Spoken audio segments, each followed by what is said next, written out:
안녕하세요. 이제는 여유롭게 친정 식구들과 명절을 보내게 된 40대 여성입니다. 몇 년 전의 일인데도 아직도 생생한 기억이 잘 지워지지 않는 것 같아요.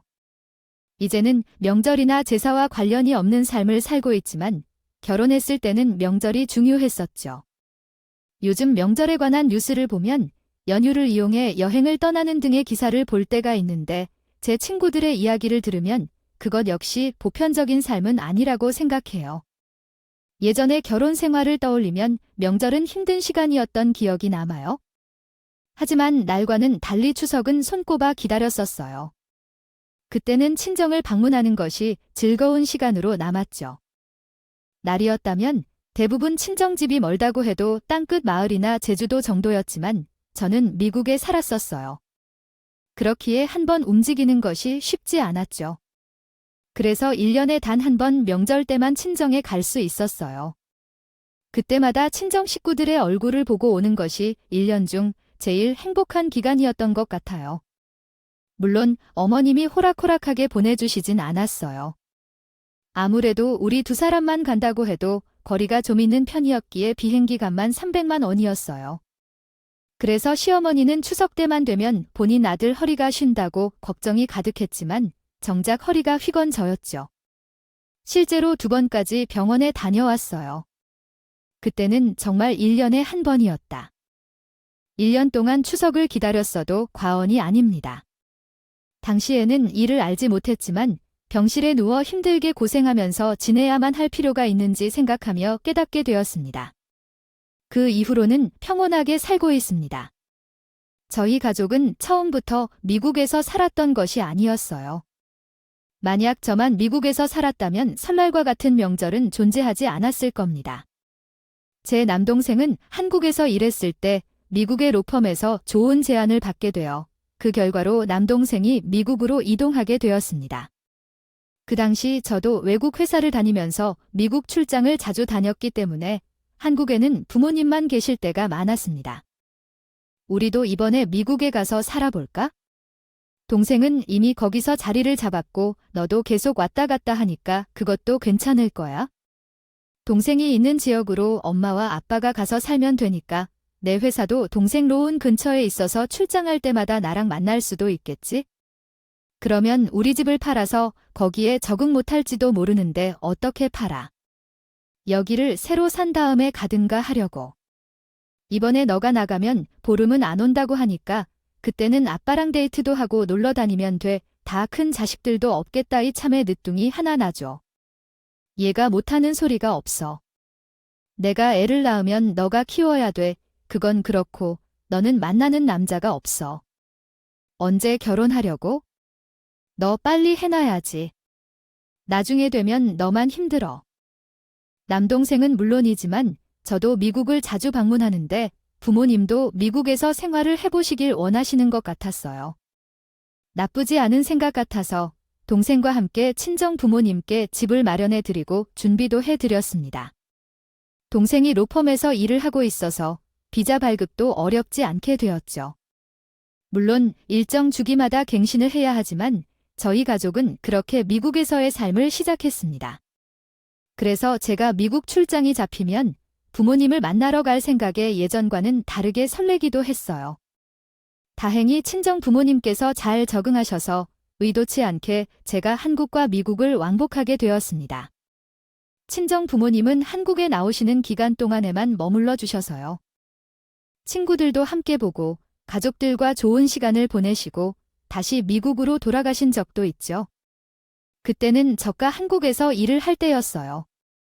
결혼한 지 얼마 안 된 친구가 연락을 주어 반가운 마음에 전화를 받았습니다. 실제로 결혼 생활은 어때요? 재미있어. 신랑이 잘해줘. 라고 물으니 그렇게 결혼 안 한다고 하더니 결혼해보니까 너무 좋은 게 많지. 라고 합니다. 너도 꼭 해야 해. 하면서 이야기하는데요. 그건 그렇고 요즘 만나는 분 있어? 물어봅니다. 아니, 나는 없어. 미국과 한국을 왔다 갔다 하니까 아무래도 사람을 만나기가 쉽지 않네. 이야기합니다. 우리 신랑 친구가 너네 결혼식 때 왔을 때 괜찮다고 생각했나 봐. 하고 약속 없으면 같이 저녁이나 먹으러 갈까? 라고 연락을 주었지만 이런 모임이 조금 불편하기도 하네요. 그런데 나이가 있기도 하고 집에 따로 기다리는 사람이 없어서 밤이 되면 조금 외롭기도 했습니다. 그래서 이런 약속이 반가웠어요. 그래서 친구에게 그쪽으로 가겠다고 말하고 나서 친구가 알려주는 장소로 갔습니다. 친구가 남자를 소개해 준다고 했지만 솔직히 큰 기대는 하지 않았어요. 좋은 사람들은 얼마나 빨리 가는지 남은 사람들은 다 그저 그런 경우가 많거든요. 오랜만에 결혼한 친구를 보며 즐거운 시간을 보내고 싶은 가벼운 마음으로 음식점에 도착했는데 생각보다 더 괜찮은 사람이 앉아 있어서 조금 놀랐습니다. 이런저런 얘기를 하면서 나이도 비슷했고 가게를 하는 모습이었습니다. 사장님이 20대 때 열심히 사업 자금을 모으기 위해 한 번도 놓치지 않고 노력했었고 30대가 되어 본인의 진로가 확고히 서서 주변 사람들이 다 결혼을 했음에 대해 한탄하기 시작했습니다. 그런데 저 또한 비슷한 감정을 공유하는 분들이 많다고 느꼈습니다. 외국계 회사에서 일하시는 분들이 말씀하셨듯이 미국을 자주 방문하고 출장은 주로 미국으로 가고 계신다는데 그럼 여행을 다니는 기분일 것 같고 즐거우시겠죠? 저는 미국은 시카고만 가본 적이 있는데 그 다음 날에 그분께 연락을 받아서 알코올에 취한 상태에서 한 말이 아니었다며 진지하게 만나보고 싶다는 말을 전해주었습니다. 그때 제 친정 부모님께서 미국에 계실 때였는데요. 이 사실을 고려해본 결과 이를 어떻게 해야 하는지 고민했지만 당장 결혼할 예정도 아니고 서로 조금씩 만나다가 헤어질 수도 있으니 굳이 그런 얘기까지 하지 않아도 된다는 생각을 하고 교제를 시작하였어요. 처음 만났을 때도 잘 맞는다는 생각이 들었지만 계속 만나면서 편안하면서도 재미있는 시간을 보낼 수 있어서 좋았어요. 이런 사람과 함께하면 심심하지 않을 것 같다는 생각도 들었고 저도 모르게 결혼에 대해 생각하게 되기도 했죠. 미국에 갈 때는 의도치 않게 장거리 연애를 하게 되기도 했지만 그래도 큰 어려움 없이 만남을 이어왔어요. 그러던 중 어느 날 제가 한국에 있을 때 친정 부모님도 비자 때문에 한국에 들어오게 되셨고 그 소식을 들은 남자친구가 먼저 저희와 함께 한국에서 만나기로 했어요. 부모께 인사를 전하고 싶으면서 자리를 마련해 주실 것을 요청했습니다. 아버지와 어머니께 한국에 오실 때 인사를 드리고 싶은데 괜찮으실까요? 너무 부담스럽지 않을까요? 우리 부모님께 분명히 결혼 일정에 대해 언제 할 것인지, 아이는 몇 살이어야 하는지 등의 질문을 듣겠지만 그런 이야기를 하고 싶지는 않습니다. 솔직히 말해서 결혼을 빨리 하고 싶습니다. 처음 만날 때부터 결혼에 대한 이야기를 했고 부모님을 만나서 결혼을 조속히 진행할 수 있는 방법에 대해 도와주실 수 있도록 말씀드려야겠습니다. 그때의 부모님 모습이 좋아 보였습니다. 실은 어른들이 불편해할 수도 있기에 먼저 인사를 드리겠단 말을 한 적은 없습니다. 그래서 우선 친정 부모님에게 여쭤보는 것이 좋을 것 같습니다. 넘겼죠. 아무래도 친정 부모님도 한국에 오랜만에 들어오시는 거라 만나실 분들이 많을 것 같다는 생각이 들게 되었고 혹시나 남자친구에게 부담이 될까 우려하여 그냥 부모님이 시간이 안 되면 하는 마음으로 친정 부모님께 괜찮은 시간이 있는지 여쭤봤습니다. 왜 그런지 물어보시고 남자친구가 인사드리고 싶다고 말씀드리면서 저희 부모님은 제 남자친구를 만나는 것이 제일 중요하다고 말씀하시면서 언제 볼 수 있냐고 물었습니다. 그래서 친정 부모님은 시차 적응도 못하신 채 제 남자친구를 보게 되었어요.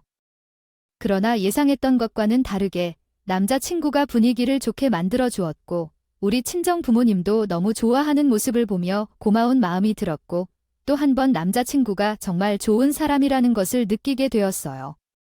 그렇게 친정 부모님과 저 셋이 함께 혼영하게 되었습니다.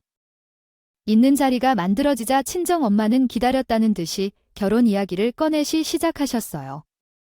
내가 남자를 만난다고 해서 걱정도 되고 어떤 애를 만나려나 궁금하기도 했는데 너무 괜찮다.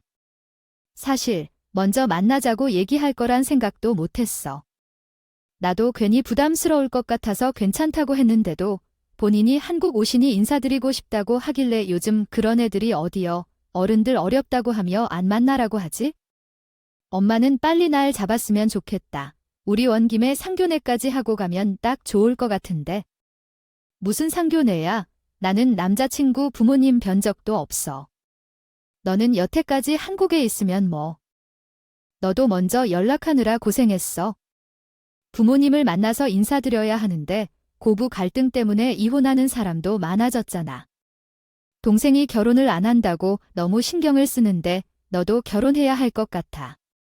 그리고 혹시 너 잘 지내는 모습을 보거나 동생이 결혼한다는 소식을 전할 수도 있잖아. 친정 부모님도 내 남자친구를 좋아하는 모습을 보고 결혼을 하려는 방향으로 마음이 기울었어. 회사를 다니는 사람이 아니라 스스로 가는 사람으로 경제적으로도 여유가 있고 우리 친정 부모님이 미국에 사는 걸로 알고 있으니 미국으로 가서 만나러 오는 것도 어려운 일이 아닐 것 같아. 그래서 나도 용기를 내서 남자친구한테 시부모님을 만나고 싶다고 말할 예정이야. 얘기했죠.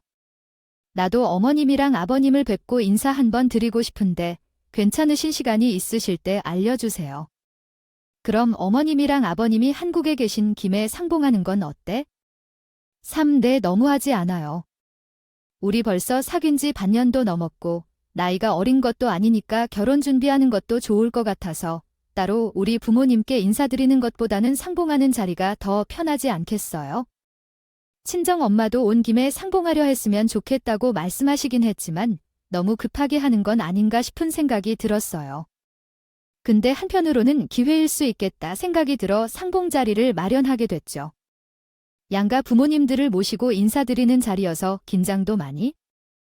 저는 제 친정 부모님께서 미국에 계시게 되었지만 가족이나 친지들이 대부분 한국에 계시고 지인들도 한국에 많아서 우리 결혼식은 한국에서 준비하게 되었어요. 친정 부모님께서 미국으로 가야 했기 때문에 남편과 시어머니와 함께 결혼식을 준비했습니다. 그 당시에는 제가 일을 하고 있던 시기였거든요. 그러나 시어머니와 함께 결혼식을 준비한다는 말을 하자 주변 사람들은 걱정하는 반응을 보였습니다. 시어머니와 결혼식을 준비한다는 것이 불편하지 않다며 벌써 시어머니의 집에 시집가게 될 것이라고 이혼하는 것보다 시집가는 것이 더 나을 것이라는 식의 말도 나왔습니다. 엄마처럼 잘 챙겨주시기 때문에 나는 너무 편했습니다. 시차가 많이 차이 나서 바로바로 연락하기도 어렵지만 어머니는 소통이 잘 되셔서 너무 좋았어요. 좋은 어머님이신 것 같아서 다행이에요. 제가 아는 분은 시어머니가 결혼식을 준비할 때 계속해서 해야 할 일, 빼야 할 일을 지시하고 그렇게 해서 결국 파장을 했다고 했어요. 결혼 준비할 때 남편과 많이 싸우기도 했고 그때부터 시어머니와 불편한 일이 생기는 분들도 있었지만 제 경우에는 싸움조차 없었어요. 그렇게 평화롭게 결혼식을 올릴 수 있었죠. 그리고 나서 친정 부모님께서 미국으로 다시 가셨어요. 공항까지 데려다 드리고 집에 가는 길에 시어머니께서 저희를 부르셨어요. 조금 늦었지만 어머님이 부르셨으니 혼자 가는 게 힘들어서 얼마나 떨린 건지요.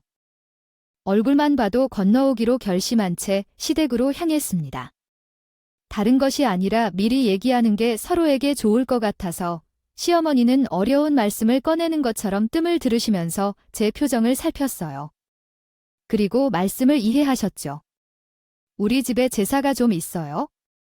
9월부터 10월 말까지 한 달에 한 번 정도씩 열리곤 했다고 생각하면 돼요. 그래서 말인데 추석에는 친정에 보내주실 테니까 나머지 기간에는 시댁에 신경을 좀 써주셨으면 좋겠어요. 시어머니의 말씀을 듣고 있는 순간에는 약속이 정말 잘 지켜질까 하는 의문도 들었지만 우선은 알겠다고 말씀드렸어요. 시댁 행사가 한 달에 한 번씩 있어서 그런가 시이 금방금방 가는 기분이 들었어요. 결혼한 지 얼마 안 됐을 때에는 회사를 다니다가 애가 생기면 그만두려고 했는데 남편이 힘들게 일하지 말고 하길래 일을 그만뒀지만 만약 회사를 그대로 다니면서 시댁 행사까지 챙겼다면 그 전에 쓰러졌을지도 몰라요. 다행히 회사는 안 다녔기에 시댁 행사를 챙길 수 있었죠. 거 한 달 일주일은 정신이 없었던 것 같아요. 그러다 보니 금방 추석이 다가왔습니다. 결혼하고 친정 식구들과 보내는 시간이라 보니 설레기도 했어요. 시어머니가 추석 오기 2주 전에 저희를 부르시길래 혹시 친정에 못 가게 하면 어쩌나 싶은 마음으로 시댁에 있다가요. 너 이번에 우리 친정에 가자. 솔직히 비행기 값도 만만치 않을 것 같아서. 이거 써라. 이게 뭐야? 무슨 봉투를 놔도. 며느리였던 그런 거 아니야? 그냥 비행기 값 하려고 좀 넣었어. 돈이 있으면 마음도 좀 더 두둑하고. 그렇지. 내가 신경 좀 썼어. 나 같은 시어머니 없다면 너무 감사합니다. 잘 다녀올게요. 시어머니가 건네주신 봉투 안에는 300만 원이 들어있었어요. 우리들 비행기가 파라고 하면서 주시긴 했지만 생각보다 많은 금액에 놀라기도 했던 것 같아요. 사실 다른 것보다 비행기 값이 제일 부담되긴 했거든요. 시어머니가 처음 돈을 건네주셨을 땐 생각도 못했던 일이라. 진심으로 감사했어요. 그래서 저도 시어머니 들릴 음식이나 물건들을 바리바리 싸서 한국으로 돌아오곤 했어요. 나중에 알긴 했지만 이런 방법으로 저를 길들이려고 했던 것 같아요. 그렇게 몇 번의 추석이 지나고 나니 제 몸에도 과부하가 오더군요. 시댁 행사가 많다고 생각이 들긴 했지만 뭐랄까 시댁 행사가 아닌 날에도 같이 먹자 아들 얼굴 보고 싶다 하며 부르는 시어머니 때문에 무리해서 그런가 음식을 하는 도중 손목을 삐끗하게 됐어요. 생각보다 많이 아파서 병원에 가니 술을 한 후 최대한 손에 쓰지 말라고 하시길래 집에서 쉬고 있었는데 그날 저녁에 또 시어머니가 저희를 부르셨습니다. 정말 시어머니한테 내가 몸이 이렇게나 아프다는 걸 보이고 싶은 마음도 있어서 깁스를 한 채 시댁에 들어갔어요. 깁스를 한 저를 보고 시어머니는 걱정은 물론 볼멘 소리를 하시더군요. 웬 깁스야? 내가 너를 부르러서 싫을까 봐 깁스하고 온 거야? 요즘에는 가짜 깁스도 있다고 하던데 설마 그런 건 아니지?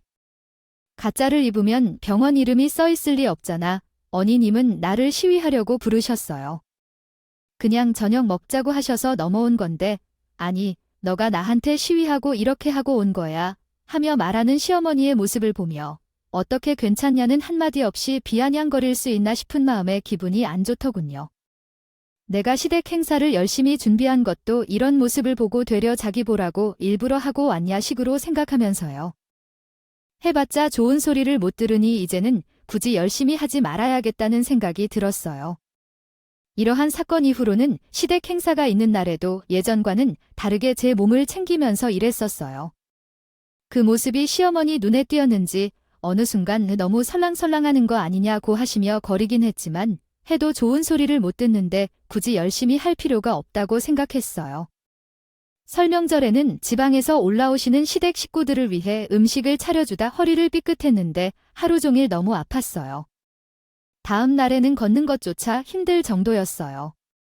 그래서 병원에 가봤더니 허리 디스크가 터졌다며 수술을 빨리 받아야 한다는 생각이 들었어요. 당신이 말씀하시는 것은 좋게 받아들이겠습니다. 따라서 수술 준비를 하고 있는데 제 시어머니가 병원으로 오셨어요. 그 이유는 디스크가 나갔다며 당신은 젊은 사람인데 몸이 약해서 어떻게 해야 할지 고민하고 있습니다. 내일 오시는 고모님들이 가져오는 음식은 어떻게 할까요? 하지만 제가 알기로는 허리 수술은 안 하는 것이 좋다고 하지만 시어머니는 제가 수술을 하게 되면 음식을 해야 하는 게 싫어하는지 제 수술을 어떻게든 미루려고 하는 것 같아요. 솔직히 디스크가 터진 것은 좋은 일이 아니지만 명절이 다가오기 전에 치러져서 차라리 다행이라고 생각도 듭니다. 명절을 거치고 나서 디스크가 터졌다면 더 억울해졌을 거야. 그럴 수 있는 꼭 명절을 지내기 전에 터져버리지 않게 되었거든요. 하지만 이런 제 마음은 전할 수 없어서 의사 선생님을 핑계 삼아 말했습니다. 제가 그 정도가 아니라서요.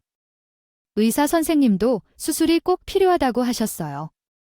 수술을 하면 의사가 많은 돈을 벌 수 있으니 그렇게 이야기하는 거지요. 내 주변 사람들은 허리 디스크가 터져도 며칠 지나면 괜찮아진다면서 수술을 하지 않던데. 그리고 너 수술을 받으면 수술 후 병가를 누가 대변해 줄 거냐고. 우리 아들은 출근해야 하는데 너 친정 부모님에게 연락했어. 제가 연락해야 할 상황이 어디에 있나요? 아침에 일어나서 준비하고 시댁에 가야 했는데 너무 허리가 아파서 걷는 것조차 힘들어서 남편과 함께 바로 병원에 왔거든요. 그래서 지금이라도 연락을 해봐야 조금이라도 빨리 오실 수 있을 거예요. 아니에요. 그래서 말로는 저 생각해주는 척을 한다고 하지만 본인은 아무것도 하지 않으려는 모습이 보기 싫다고 생각하자 제 남편이 한마디 날렸어요. 그럼 엄마가 도와주면 안 된다고요? 어차피 엄마가 하는 일도 없으니까 우리 와이프 옆에서 좀 도와준다면 돼요? 엄마가 와서 혜진이를 좀 챙겨주면 되겠어요. 엄마가 어떻게 혜진이를 챙기냐고 너라도 얼른 사돈한테 연락해봐. 장모님이랑 장인 노은이 우리 집에 오시면 우리한테 불편할 것 같아요. 그러니까 엄마가 좀 도와줬으면 좋겠어요. 불편하지 않을 거예요. 본인 아들이 불편하다고 해서 시어머니도 어쩔 수 없다고 생각했나 봐요. 알겠다 하더라도 그 모습을 보는데 괜히 마음이 아파요. 기분이 좋다고요. 남편이 잠시 나가 있는 동안 시어머니께서 저에게 들리기도 말기도 한 목소리로 긴 아이의 며느리 수발 들고 생겼다며 하며 툴툴거리셨는데 들었지만 듣지 않은 척하고 있었어요. 현재 금식을 하며 수술을 기다리고 있는데 친정 부모님께서 연락이 왔어요. 설날이라는 이유로 연락을 하셨는데 제가 병원 침대에 누워있는 모습을 보고 무슨 일이냐고 물어보셨어요. 그래서 별일 아니고 허리 디스크가 조금 터져서 수술 받으려고 입원했다고 말씀드렸어요. 뭐, 수술해야 된다고? 그럼 엄마가 와서 좀 도와줄까? 하셨는데 엄마 오시는데 몇 시간이 걸리잖아요. 그 전에 수술도 다 끝나고 집에 갈 수 있을지도 몰라요. 몰라. 그럼 엄마가 너의 집에 있으면서 챙겨줄 거야? 수술을 받았다면 조심해야 할 거야? 아니야, 괜찮아. 어머님이 우리 집에 오셔서 나를 챙겨주신다고 했어? 그리고 심각한 일이 아니니까 너무 걱정하지 말고 같이 심각한 수술은 아니니까 저는 친정 부모님들께 대수롭지 않다는 듯 말했어요. 근데 친정 부모님들은 외국에 계시니까 더 걱정되셨겠죠? 수술 소식을 듣고 나서는 남동생한테 이제 한국으로 다시 들어가라고 말씀하신 것 같아요. 동생도 경력을 축적하며 쌓았고 이제는 한국에서 생활하고 싶어하다 생각했는데 찰나 친정 부모님들은 미국 생활을 정리하고 한국으로 가시겠다고 하시니 남동생도 이참에 같이 오려고 했던 것 같아요. 근데 나도 회사 정리를 먼저 해야 할 것 같아요. 살을 정리하고 가려면 몇 달 걸릴지 알고 싶어요. 누나 몸이 힘들면 부모님 먼저 한국으로 가시라고 하고 싶어요. 그러면 지금 오면 엄마 아빠 살 일도 없지만 몇 달 뒤면 부모님께서 새 아파트 계약도 끝나니 딱 좋을 것 같아요. 제발 괜찮다 하더라도 조심히 관리만 하면 된다는데 매형한테 좀 도와달라고 해야겠어요. 괜히 누나 혼자 하려고 하다가 또 무리하지 말고 알았어요.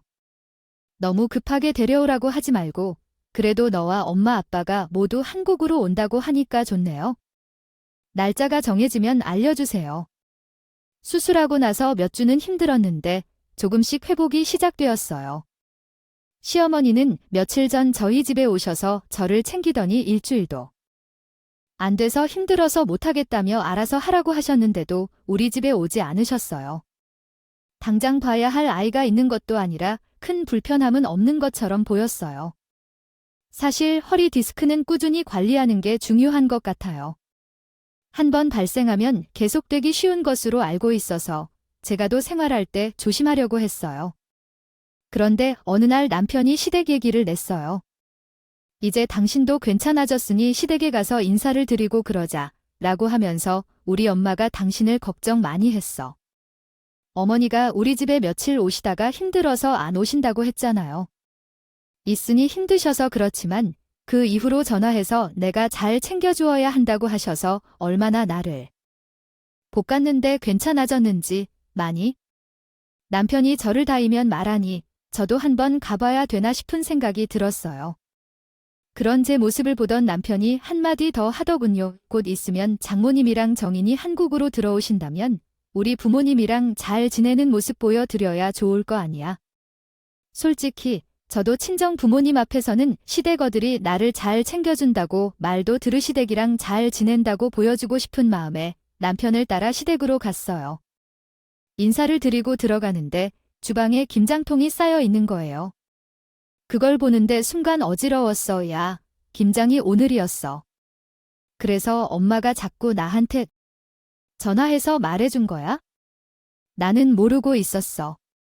당신이 걱정해서 많이 연락하셔서 그런 줄 알았어. 너희 가족들이 한국에 들어온다고 해서 이번에 김장하기로 했어. 너희도 좀 가져가고 가족들한테 김치도 나눠줄 거니까 좀 풀어주자. 빨리 옷을 갈아입고 김장속부터 만들어야지. 보기만 해도 허리가 아픈데 어쩔 수 없어 생각하고 옷을 갈아입고 채소를 다지고 양념을 만들고 있었어. 시어머니는 김치통을 씻고 계셨는데 계속 앉아있으니까 너무 허리가 아파서 디스크가 또 터질 것 같다 생각해 남편에게 도와달라고 부탁했어. 너, 이거 좀 마무리 좀 해줘. 나 지금 허리가 너무 아파서 더 이상 앉아있을 수가 없어서 일단 좀 하고. 남편에게 말하고 방에 들어갈 것이다. 눕자마자 문이 벌컥 열리는 소리를 들었다. 생각하며 그대로 있었지만 갑자기 차가운 상큼한 레몬 향이 얼굴에 닿았다. 시어머니가 남편에게 제가 방에 들어갔다는 사실을 들었는지 설거지하던 김치통 안에 세제가 가득 든 물을 끼얹었고 그 물을 모두 뒤집어 쓴 상황이었다.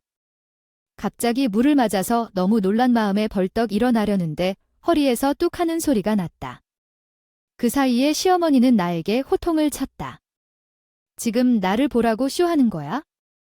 우리 아들이 그러는데 너 다 나온다며. 근데 어디서 어머니, 지금 제 허리가 너무 아파서요. 구급차를 부르게 해주세요. 제가 허리가 아파서 말도 제대로 나오지 않아요. 하지만 시어머니는 제 말을 못 들으셨는지 저를 타박하며 시작하시더라고요. 너무 빨리 일어나라고, 너보다 나이 많은 내가 더 힘들어, 사도 오기 전에 김장 마무리해야 해라며 말씀하셨어요. 문틈으로 남편이 상황을 슬그머니 보고 계셨는데 저는 남편께 구급차를 부탁드리자 남편께서 무슨 구급차를 부를 거냐고 하셨어요. 괜히 엄마도 화나게 하지 말고 빨리 일어나라고 하시더군요. 그래서 결국 울면서 구급차를 부르게 되었고 구급차에 타고 응급실로 이송되었습니다. 응급실에서는 다양한 검사를 받게 되었어요. 친정 부모님한테 연락이 왔어요. 우리 한국 도착해서 너희 집에 가고 있는데 한 20분 정도 뒤에 도착할 것 같아. 집에 있지? 친정 엄마 목소리를 듣는데 서러운 마음에 눈물이 왈칵 쏟아지더군요. 그래서 지금 병원에 있다고 말씀드렸어요. 아니, 병원에는 왜 어디 병원이야? 우리가 거기로 바로 갈 거라 생각한 친정 식구들은 일부러 저를 깜짝 놀라게 해주려고 미리 얘기를 하지 않고 왔는데 제가 병원에 있다는 소식에 놀라서 곧장 병원으로 오셨어요. 제가 검사 결과를 기다리고 있는 와중에 병원에 도착하셔서 저를 보신 후 이게 무슨 일이냐고 물으셨죠. 오랜만에 보는 딸이 응급실에, 그것도 김치로 오시 더 놀라신 거예요? 그 순간 의사가 들어와서 제 상태에 대해 말씀해주기 시작했어요. 검사를 해봤는데 수술한 부위가 다시 터진 것 같아서요. 다시 수술을 해야 될 것 같아요. 수술 받으신 분 얼마나 되셨죠? 조심하셔야 하는데 우선 다시 치료를 받아야 되니 잠깐 기다려주세요. 의사 선생님 말씀이 마음에 들어서 저한테 한 소리 하셨어요. 내가 너무 무리하지 말라고 했잖아. 사람 몸에 허리가 얼마나 중요한데 도대체 어쩌다 그런 거야. 옷은 왜 다 벗었고. 그래서 제가 그 자리에서 시어머니가 나한테 한 행동에 대해 말하기 시작했어요. 내가 수술하고 나서 몸이 안 좋아서 시대 행사 못 갔더니 남편이 나한테 시어머니가 나 걱정하셨다고 해요. 많이 하고 계신다고 해서 인사하러 가자고 하였는데 나도 한번 인사를 드리는 것이 좋겠다 생각해서 가볍게 마음을 먹고 시작했다. 그러나 도착해보니 김치통이 쌓여 있는 것이었고 어머니께서 나눠드리고 싶다고 하시자 도와드리기 시작했다가 중간에 허리가 너무 아파져서 남편께 맡기고 방에 좀 누워 있었다. 그런데 어디서 쇼를 하는 것 같다며 발걸음이 있는 나에게 김치통을 설거지하라는 말씀에 놀라 일어나다가 허리를 다쳤다. 그 말을 듣고 친정어머니는 시어머니에게 난리를 피웠다. 아니요, 이게 무슨 말씀이에요? 우리 딸에게 물을 들었다고 하신 건가요? 게다가 허리 수술을 했다는 사실도 알고 계시면서 어떻게 김장을 하는 일로 불러내실 수 있나요? 정말 너무하시네요. 시어머니는 그 자리에서 해당 사안에 대해 말 한마디도 못하고 계속 우물쭈물하시기만 하셨어요. 그래서 친정어머니가 남편에게 호통치면서 어떻게 된 상황인지 말하라 했죠. 저번에 병원 갔을 때 다 나왔다고도 하시고 우리 엄마가 김장한다고 하시는데 그렇게 많은 걸 혼자 어떻게 할 것인지요. 장모님이랑 장인으로 오신다고 해서 우리 엄마가 무리하고 있는 것이 눈에 띄어서 시댁으로 넘어간 거죠. 허리가 아픈 사람조차 김장하고 나면 알아 눕는데 어떻게 허리가 아파서 수술한 딸을 거기에 데려가게 하나요? 이 서방은 김장을 직접 해본 적이 없어요. 그러니까 우리 딸을 거기 데려갈 생각을 하지 말아야 할 것 같아요. 남편은 그 상황에서도 시어머니 편에 들며든 것 같아요. 얘기하더라도 제가 친정엄마가 더 화가 나서 남편에게 호통치며 말씀하셨어요. 근데 옆에 서 있던 남동생이 친정엄마를 진정시키면서 남편과 시어머니에게 말씀하더라고요. 이 정도면 소송해야 되는 거 아니야? 어떻게 환자한테 그 고생을 시켜? 그러자 신랑은 갑자기 성질을 부리며 제 동생 멱살을 잡는다는 거예요. 뭐라고, 어디 어른들 앞에서 소송이 어쩌고 말하는 소리를 꺼내지. 우리 엄마가 뭐 그리 잘못했다고 우르르 몰려와서 뭐라는 거예요? 엄마가 며느리 친정 가라고 300만 원도 주고 다 해줬는데 진짜 너무 덜한 거 아닙니까? 그 소리를 듣자 제가 남편의 뺨을 올려치며 한 말씀 했습니다. 자꾸 친정 얘기를 꺼내면서 나를 조정하려고 하는데 추석에 친정에 보내준다는 선심 쓰듯 말하는 것도 그렇고 이번에 김장도 진정해준다고 같이 하자는 것도 그렇고 이제 나 더 이상 속아주지 않겠다. 나 이렇게 더는 당신 얼굴을 못 보겠으니까 우리 이만 정리해야 할 것 같아. 누나이 정도면 직계 가족이 부당한 대우로 인해 이혼이 가능할 것 같으니 이혼 준비는 물론 손해배상 청구도 진행할 거예요. 그렇게들 알고 계세요. 남동생 입에서 손해배상 얘기가 나오니 시어머니가 놀라서 그게 무슨 말이냐고 하셨죠. 아니, 가족끼리 이런 일도 있고 저런 일도 있는 거지? 사돈 총각이 외국에서 너무 오래 살아서 우리나라 정서를 잘 모르는 걸 본대요. 나 아들 말에만 신경 쓰려고 했는데 너무 괜찮다고 생각했던 것 같아. 사돈 죄송해요. 누나가 결혼 생활을 한다고 해도 내가 뜯어 말릴 거야. 그러니까 위자료나 두둑하게 준비해 두세요. 위자료 아니라는 게 무슨 말이야? 이러지 말고 같이 변호사한테 가서 얘기하던가? 변호사한테 얘기해도 말도 안 된다고 할 거야. 가족끼리 무슨 시어머니가 당장 변호사한테 가서 물어보자고 했는데 남동생이 그 자리에서 코웃음 치며 얘기했습니다. 변호사는 제가 한국에서 이혼 문제, 미국에서는 손해배상 청구를 담당했던 남동생 입에서 나왔으니 시어머니와 남편의 얼굴이 굳어져 버렸습니다. 그런 남동생과 함께하기엔 제 남편을 제 병실에서 쫓아냈어요. 그러면서 라는 한마디를 날렸죠.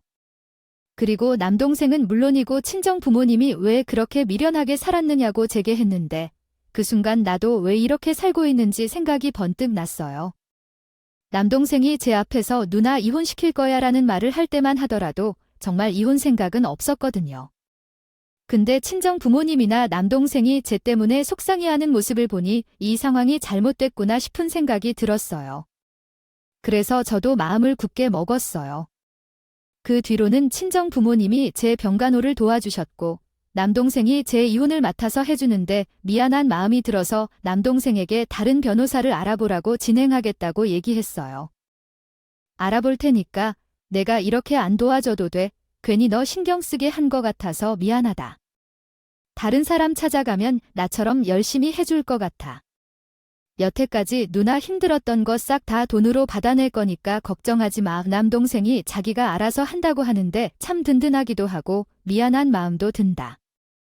그렇게 저 이혼 소송을 진행하고 있는데 남편한테는 위자료 청구를 진행하고 시어머니한테 손해배상 청구를 했나 봐요. 하루는 시어머니가 제 병실에 찾아와서는 저한테 하소연하기 시작했어요. 내가 너 그렇게 아픈 줄 알았으면 부르지도 않았어. 그리고 나도 잘 몰라서 실수한 건데 그런 걸로 가족끼리 소송하는 건? 너무하잖아. 너가 사돈 총각 좀 말려봐.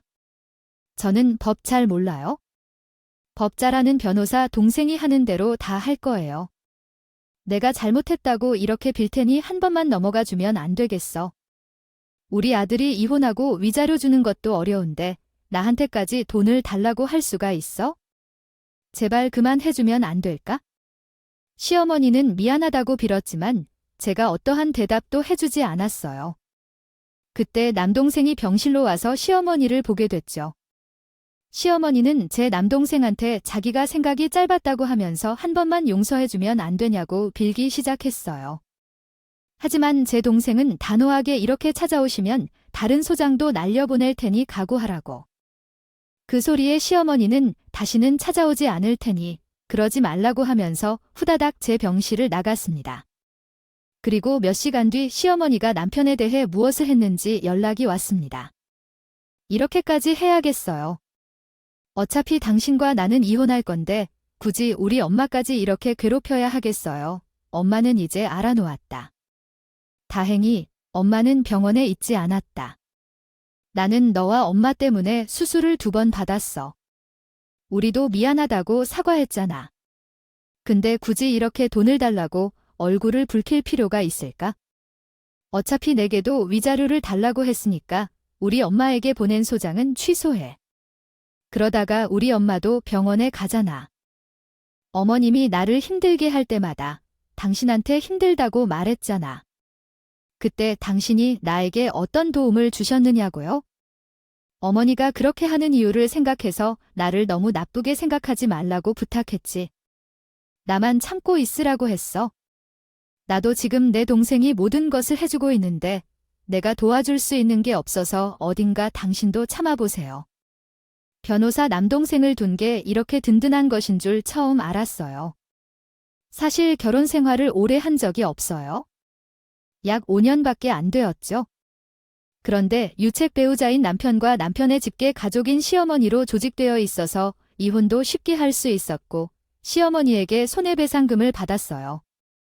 남편은 시어머니가 배우자에게 부당한 행동을 한다는 걸 알고 있었지만 무기한으로 손해배상을 받았어요. 판결이 돈을 지급하라는 판결까지 나왔는데요. 이혼 과정에서 재산 분할은 물론이고 남편에게는 3천만 원, 어머니에게는 5천만 원 추가로 받게 되었어요. 아마도 제가 다시 수술을 받아야 했기 때문에 좀 더 큰 영향이 있었던 것 같아요. 시어머니에게 돈을 지급하라는 판결이 나왔음에도 자신은 돈이 없다고 하며 예외를 요청했지만 제 남동생이 시어머니가 사는 집에 가압류를 걸자 돈을 보내주었어요. 그리고 몇 차례 바람직한 상황을 설명해달라고 요청했던 거죠. 시어머니는 몰래 집을 팔고 돈이 없다고 하려고 했던 것 같아요. 하지만 부동산 관련해서 가압류가 걸려있다는 것을 알게 되고 나서는 동네에 소문이 쫙 퍼졌어요. 부동산 관련 소문이 가장 빨리 퍼지는 법이죠. 알겠습니다. 아래는 교정된 내용입니다. 지 알잖아요. 나중에는 거의 집도 금전으로 내놓고 지 이사 간 것 같더라고요. 남편도 가르고 있는 사람이었으니 주변 사람들이 수근거리는 소리에 장사도 안 돼서 결국 가게도 접었다고 들었어요. 저는 남편과 이혼한 후부터 미국에 살며 한국에 있는 사람들한테 남편이 어떻게 되었는지에 대한 소식을 간간히 들었는데 좋더라고요. 님과 남동생이 한국으로 다시 오려고 했는데 비자 기간이랑 그런 것들이 애매해서 우선 제 얼굴 보고 집 상태나 이런저런 것들을 살펴보고 다시 정리하자는 마음에 일찍 한국에 도착했어요. 이 과정에서 시댁이 저한테 함부로 한 사실을 알게 되었고 제가 이혼하기 전까지만 저와 함께 했다고요. 한국에 계시는 동안 이혼을 마무리하면서 저희 가족은 다시 미국으로 돌아가야 했어요. 이혼 후에는 남자를 만나는 게 너무 싫었는데 1에서 2년이 지나니 안 좋았던 기억들이 조금씩 잊혀지기 시작했어요. 최근에는 친정 부모님의 소개로 만난 분과 좋은 만남을 이어가고 있어요. 결혼은 아니더라도 연애를 시작하려고 해요.